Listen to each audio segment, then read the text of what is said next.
Hello दोस्तों, ये हमारा सेकेंड वीडियो है यूनिट 1 का। इससे पहले एक वीडियो आ चुका है ऑलरेडी चैनल पे, जिसके अंदर हमने यूनिट 1 के अंदर के कुछ टॉपिक जैसे कि प्री हिस्ट्री, प्रोटो हिस्ट्री और हिस्ट्री के बारे में पढ़ा था। इससे आगे का अब आज हम कंटिन्यू करने जा रहे हैं। इसके अंदर हम पढ़ने वाले हैं मीनिंग ऑफ हिस्ट्री और नेचर ऑफ हिस्ट्री के बारे में। अगर आपने वो वाला वीडियो नहीं देखा है तो आप पहले वो वाला वीडियो देखो, ये वाला वीडियो आपको और अच्छे से समझ में आएगा। इस वीडियो को कंप्लीट करने के बाद आपको किसी और सोर्स को पढ़ने की ज़रूरत नहीं पड़ेगी, ना किसी बुक को, ना किसी वेबसाइट को, ना आपको कोई अदर चीज़ पढ़नी पड़ेगी।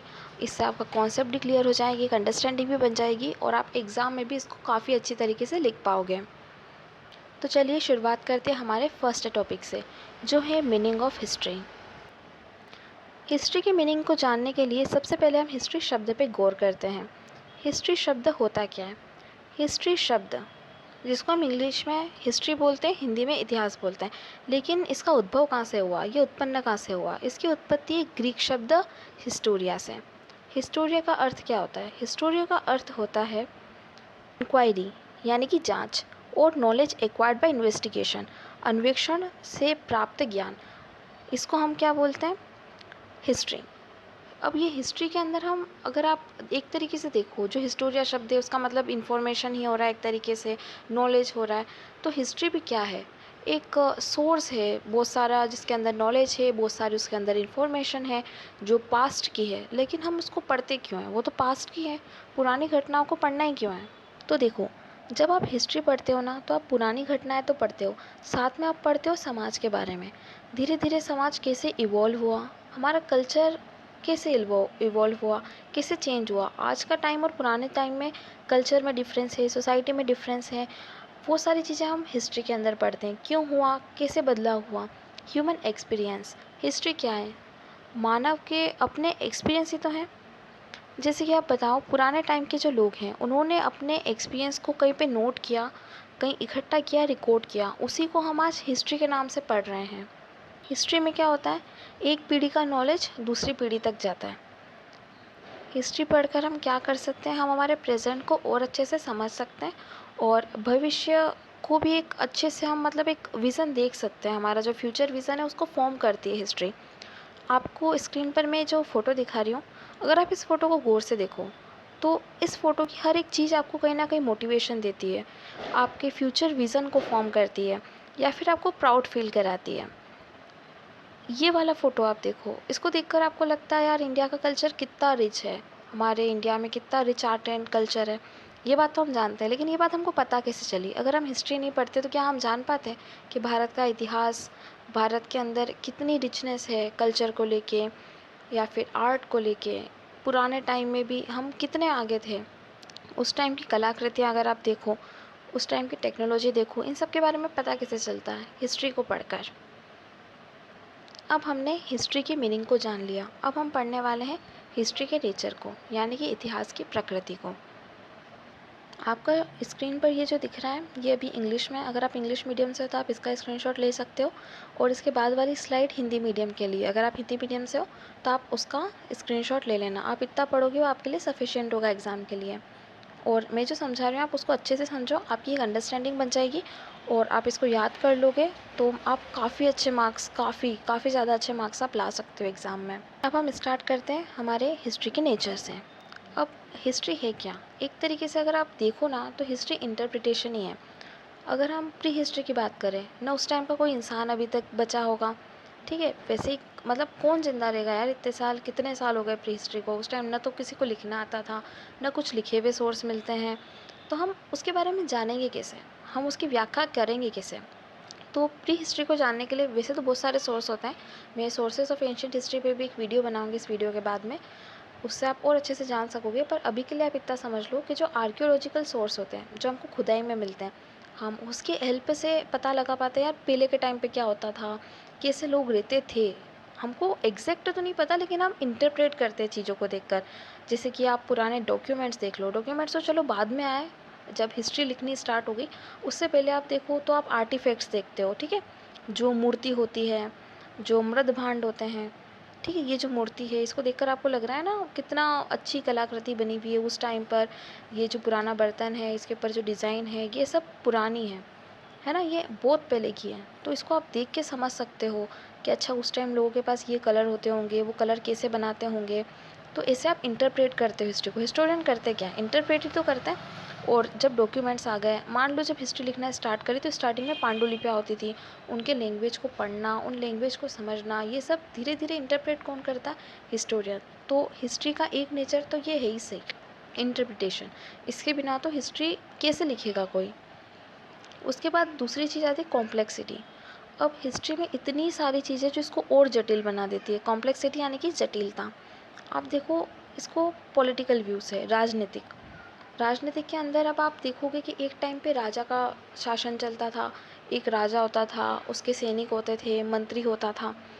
वहाँ से हम उठ के कैसे डेमोक्रेसी की तरफ आए, ये जो ट्रांजिशन हुआ सोसाइटी के अंदर, जो ट्रांजिशन हुआ वो कैसे हुआ, उसके बारे में हम कैसे पढ़ेंगे हिस्ट्री में। क्या वहाँ उसमें कुछ प्रॉब्लम रही होगी उस सिस्टम में, इसलिए आज हम डेमोक्रेसी को फॉलो कर रहे हैं, मोनार्की में कोई तो प्रॉब्लम होगी।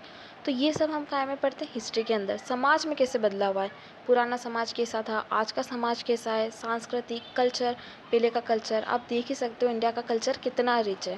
पहले का कल्चर वो धीरे धीरे इवॉल्व हुआ, कुछ चेंज आए, कुछ चीज़ें वैसी की वैसी रही। तो क्यों रही, क्या उसके नॉर्म्स थे सोसाइटी के, उसके बारे में हम पढ़ते हैं। साथ में इन्वायरमेंट। अब इन्वायरमेंट सुनने में तो काफ़ी अजीब लगेगा, हिस्ट्री के अंदर पर्यावरण। पर आप मुझे बताओ, सिंधु घाटी सभ्यता के अंदर एक रीज़न बताते हैं कि वहाँ बाढ़ आई। कुछ लोग कहते हैं कि कोई सभ्यता इसलिए डूब खत्म हो गई क्योंकि वहाँ डूब गई थी, कहीं पे सूखा पड़ जाता है।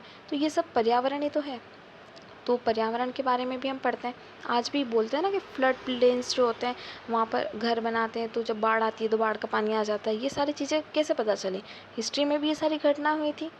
और काफ़ी बारीकी से देखना पड़ता है क्योंकि हिस्ट्री के अंदर कॉम्प्लेक्सिटी और ये काफ़ी नाजुक टॉपिक हो जाता है।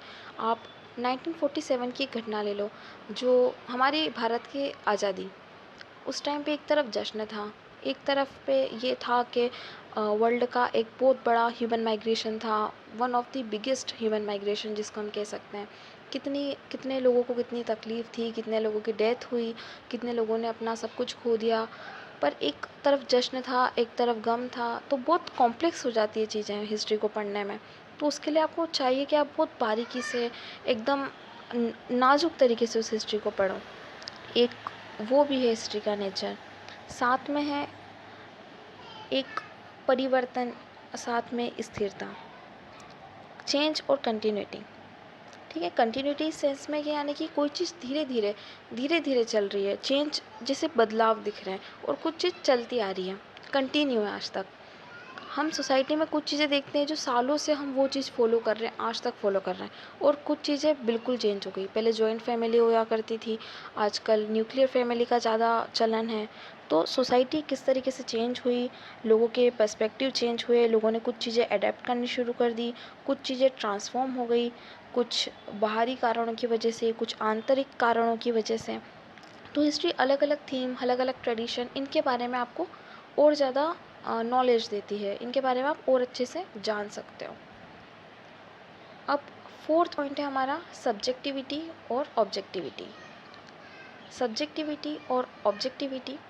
अब इसको अगर मैं आपको समझाऊँ, सब्जेक्टिविटी क्या होती है और ऑब्जेक्टिविटी क्या होती है, एक एग्ज़ाम्पल से अगर मैं आपको बताना चाहूँ तो मान लो आपको बहुत ज़्यादा सर्दी हो रही है और मैं आपसे कह रही हूँ कि अगर आप ठंडा पानी पियोगे ना तो आप बीमार हो जाओगे। ये चीज़ आपकी हो गई और एक तरीके से ऑब्जेक्टिव। अगर आप ठंडा पानी पियोगे तो आप बीमार होगे। आपके अलावा अगर किसी और को सर्दी हो रही होती, वो भी ठंडा पानी पीता, तो वो भी बीमार हो जाता। लेकिन चीज़ें सब्जेक्टिव कहाँ हो जाती है, जब किसी इंसान के साथ चीज़ें बदल जाएँ।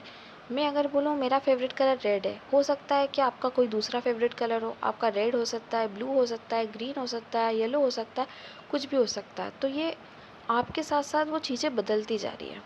हर इंसान की अपनी चॉइस हो सकती है। तो अपना कहीं न कहीं जो अपना वाली चीज़ आ जाती है ना, कि अपने कुछ अलग डिफरेंस हो सकता है अपनी चॉइस में, वो कहीं न कहीं हिस्ट्री को भी इफ़ेक्ट करता है। जैसे कि कोई हिस्टोरियन है, मान लो अगर वो ईस्ट इंडिया कंपनी वाला कोई इंसान हिस्ट्री लिखेगा, तो वो अपने ओपिनियन उसमें डालना चाहेगा कि यार हम तो ब्रिटिश लोग इंडिया में इसलिए आए थे कि इंडियंस का अच्छा करने के लिए। वहीं पे कोई फ्रीडम फाइटर है, वो रियलिटी बताएगा आपको इंडिया के अंदर उस टाइम कि यार हमको ये प्रॉब्लम फेस करना पड़ रही थी, वो लोग ऐसे शोषण कर रहे थे। तो आप दोनों तरफ से देख कर चलोगे।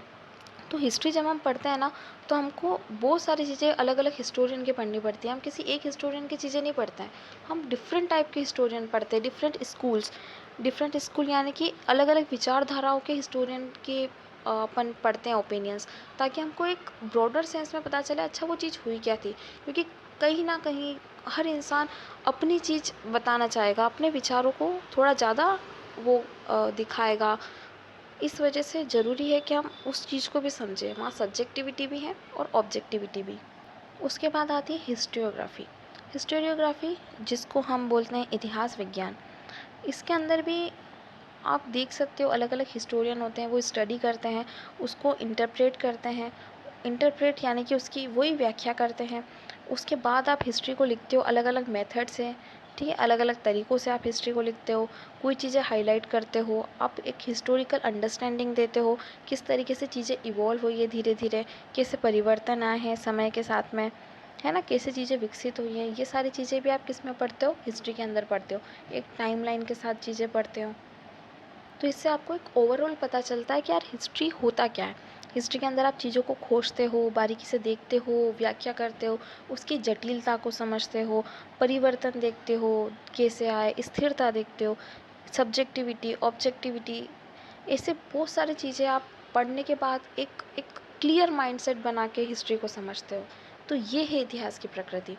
जो आप इतिहास एक विज्ञान की तरह आप देख सकते हो, जिसके अंदर आपको चीज़ों पे रिसर्च करना पड़ता है, उसके बारे में सोचना पड़ता है, और फिर जाके आप अपना कोई ओपिनियन बता सकते हो, आप कोई ओपिनियन बना सकते हो सब तरह से जानने के बाद। तो ये हमारा आज के 2 टॉपिक कंप्लीट हो गए हैं, मीनिंग ऑफ हिस्ट्री और नेचर ऑफ हिस्ट्री। ये मैंने आपको जो भी स्क्रीन पे नोट्स दिखाए हैं, जो अलग अलग स्लाइड दिखाई है, आप इनकी स्क्रीनशॉट ले लो, इनको आप याद कर लेना, एक बार ये वीडियो देख लेना। एग्ज़ाम से अगर एक दिन पहले देख रहे हो, स्पीड बढ़ा कर देख लेना, सफिशिएंट होगा, डरना मत, हो जाएगा इसके अंदर। इसके आगे के टॉपिक्स हम नेक्स्ट वीडियो के अंदर डिस्कस करेंगे। तो इस वीडियो को आप लाइक कर देना और चैनल को भी सब्सक्राइब कर लेना अगर आप आगे का भी सिलेबस इसी तरह से पढ़ना चाहते हो तो। और मिलते हैं फिर नेक्स्ट वीडियो में।